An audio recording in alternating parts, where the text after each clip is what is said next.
நானும் எங்க ஓரூத்தி எங்க இருக்கோம்னா வேலூர்ல இருக்கோம். சென்னையில ஏறணும், கரெக்டா வேலூர்ல வந்து இறங்கிட்டோம். ஏன்னா வேலூர்ல வந்து எங்களுடைய நாத்தனார் வீட்டுல ஒரு ஃபங்க்ஷனு. பட் இருந்தாலும் என்னன்னா மனசு சரியில்லை எங்களுக்கு. ஸோ அதனால எங்க குலதெய்வம் வேலூர்ல தான் இருக்கு. சரி அவங்கள வந்து கொஞ்சம் எட்டி பார்த்துட்டு அப்படியே போய் ஃபங்க்ஷன் அட்டன் பண்ணலாம். இதுக்கு வரணும் கண்டிப்பா நம்ம. ஆனாலும் டைம் ஏதோ ஒரு சூழ்நிலை, அதனால சரி இன்னைக்கு பார்த்தோம், டைம் கிடைச்சது. சரி இவங்களை ஒரு தரிசனம் பண்ணிட்டு மனசுல இருக்க கவலையெல்லாம் அப்படியே இங்கேயே எல்லாத்தையும் சொல்லிட்டு போயிடலாம் தான் 2 பேரும் வந்தோம்.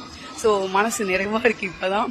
நீங்களும் நிறைய பேருக்கு இந்த அனுபவம் இருக்கும், இந்த குலதெய்வம் கோயிலுக்கு வந்து ஒரு நிறைய ஒரு சந்தோஷமான இதுவெல்லாம். அதுக்கப்புறம் இங்கிருந்து வந்துட்டு போன பிறகு நிறைய பேருக்கு நல்ல விஷயம்லாம் நடக்கும்.